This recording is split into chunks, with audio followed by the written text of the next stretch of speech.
ఒక యువకుల్ని తీసుకెళ్లి చిత్రహింసలు పెట్టి చంపేసిన విషయం మీ ఇంటెలిజెన్స్ ఈ ప్రభుత్వాన్ని రిపోర్ట్ చేసిందా లేదా అని నేను సూటిగా అడుగుతున్నా.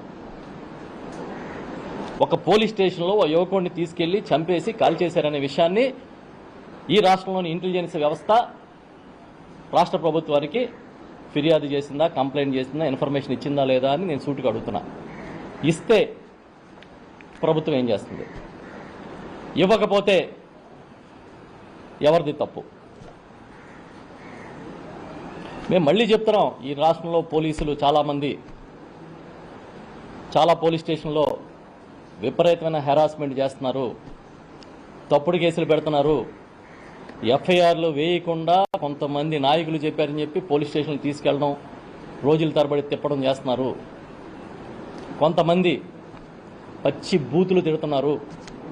ఈ పద్ధతి మార్చుకుంటే బాగుంటుందనేది, లేదంటే ప్రజల్లోనే తిరుగుబాటు వస్తుంది. ప్రతిపక్షంగా మేము కూడా దీన్ని అబ్జర్వ్ చేస్తాము ఎప్పటికప్పుడు అని గట్టిగా చెప్తున్నాం. జిల్లా ఎస్పీలు కూడా దయచేసి మీ కింద ఉన్న ఎవరైతే అధికారులు ఉన్నారో వాళ్ళకి స్పష్టమైన ఆదేశాలు ఇవ్వాలి, డీజీపీ దగ్గర నుంచి జిల్లా ఎస్పీల దాకా అని కోరుతున్నాం. ముందు శాంతి భద్రతలను కాపాడండి, తర్వాత మేకప్ల గురించి మాట్లాడుకోవచ్చు. పక్కనే ఉన్న తుని నియోజకవర్గంలో ఒక 2 ఏళ్ల పాప కనిపించకుండా పోయి 13 రోజులు అయిందంటే ఇవాళ వరకు దిక్కు మొక్కు లేదు. మే 9న ఇన్సిడెంట్ జరిగిందంటే 40 రోజులు అయితే కానీ ఆ సీఐ మీద, కృష్ణలంక సీఐ మీద యాక్షన్ తీసుకునే ధైర్యం కానీ ఆ పరిస్థితి మీకు లేదు. మీరు తగుదనమ్మా అని ఊరికే ప్రచారంతో కాలం గడిపేస్తున్నారు. ఎట్టి పరిస్థితుల్లో మేము చెప్తున్నాం, మీరు ఏదైతే ఇవాళ నేను 2 సబ్జెక్టులు మాట్లాడుతున్నాను కాబట్టి, అన్నదాత సుఖీభావాలో ఖచ్చితంగా కౌలు రైతుల్ని ఆదుకోవాల్సిందే. పెట్టుబడి సాయంలో ఈ ఎరువుల డిస్ట్రిబ్యూషన్ సిస్టమ్ ఏదైతే పంపిణీ వ్యవస్థను కొత్తగా కార్డులు పెట్టి తీసుకొచ్చారో దీన్ని సరళతరం చేయాలి. ఖచ్చితంగా ఇమీడియట్గా ఎరువులు కావాల్సిన రైతుకి అందుబాటులో ఉంచాలి. మీరు ఊరికే ఎరువుల్ని వినియోగం తగ్గిస్తామన్న టైప్లో స్టోరీలు చెప్పి ఎరువులు అందుబాటులో లేకుండా రైతుని ఇబ్బంది పెట్టే కార్యక్రమం చేస్తూ ఈ విధంగా పంట పండించేవాడిని వేధించుకు తినే కార్యక్రమం చేయొద్దని చెప్తున్నాం. అది వరి రైతు అవ్వచ్చు, మామిడి రైతు అవ్వచ్చు, ఆక్వా రైతు అవ్వచ్చు. 2 లక్షల టన్నుల మామిడి ఊరికనే వృధాగా పోయింది, రైతులు అమ్ముకోలేకని చెప్తుంటే ఎంత బాధ అనిపిస్తుంది. మీకు ఎంతసేపు జగన్మోహన్ రెడ్డి గారిని తిట్టడం తప్పించి ఇంక ఏ పని లేదు. మీకు వైఎస్ఆర్ పార్టీని హింసించాలి, లేకపోతే ద్వేషించాలి, లేకపోతే అణగదొక్కేయాలి. మాకు ఇప్పుడు గుర్తొస్తున్నాయి. ఇదే చంద్రబాబు నాయుడు గారు ముఖ్యమంత్రిగా గతంలో ఒక స్టేట్మెంట్ ఇచ్చారు, వైఎస్ఆర్ పార్టీ వాళ్ళు వస్తే ఏ పనులు చేయొద్దు అని అధికారులకి బహిరంగంగా పిలిపించారు అధికారంలోకి వచ్చిన వెంటనే. మరి ముఖ్యమంత్రి స్థాయి వాడు అలాంటి పిలుపులు ఇస్తే రాష్ట్రంలో ఇలాగే జరుగుతుంది.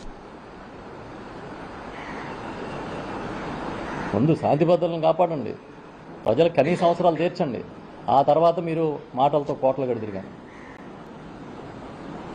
2 ఏళ్ళు అయిపోయింది, మూడో ఏడాదిలోకి వచ్చారు, ఇంకా జగన్ గారిని తిట్టడమే, జగన్నామస్మరణే.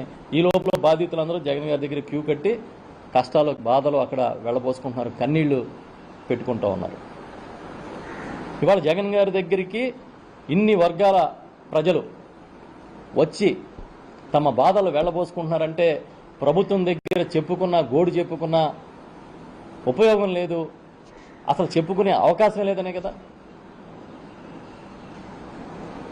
ఇప్పటికైనా కళ్ళు తెరవండి. ఊరినే కథలు అల్లేసి మాట్లాడినోడి మీద బురద జల్లేసి కార్యక్రమం కాదు. అసలు హ్యూమన్ రైట్స్, మానవ హక్కులు ఏమైపోయినాయి ఈ రాష్ట్రంలో? మాట్లాడితే కులం తీసుకొస్తారు, చనిపోయినోడు కాపు, చంపేసినోడు కాపు అన్నట్టుగా మాట్లాడుతున్నారు, ప్రచారం చేస్తున్నారు సోషల్ మీడియాలో. కాబట్టి ఇంత ఇన్సిడెంట్ జరిగింది, తల్లి కనీసం నా కొడుకు బూడిది ఇవ్వండి అని పోలీసులను అడిగింది అని చెబుతుంటే అసలు మీకు ఎలా అనిపిస్తుంది? చెవం కుట్టినట్టు కూడా లేదా? కనీసం మానవత్వం లేదా? ఆ తల్లి కన్నీళ్లు తొడవాలి, ఓదార్చాలనే ఆలోచన లేదా? రాష్ట్రం అంతా చూస్తుంది మీ నిర్వాకం. వాళ్ళ దేశంలో కూడా ఇదే చర్చ జరుగుతుంది. ఎక్కడో వినేవాళ్ళం, సినిమాల్లో చూసేవాళ్ళం. ఆ జై భీమ్ అన్న సినిమా వచ్చింది. అంటే ఎక్కడెక్కడో కథల్లోనో సినిమాల్లోనో లేకపోతే ఎక్కడో బీహార్ లాంటి రాష్ట్రాల్లోనూ జరిగినాయి అనే సంఘటనలన్నీ మన కళ్ళ ముందుకు తీసుకొచ్చేసారు ఈ ప్రభుత్వం. మళ్ళీ ఈ ప్రభుత్వం ట్యాగ్ లైన్ ఏంటో తెలుసా? మంచి ప్రభుత్వం అంట. ఏది ఇలా కాల్చుకు తినే ప్రభుత్వం. ఏ వర్గం సుఖం లేదు.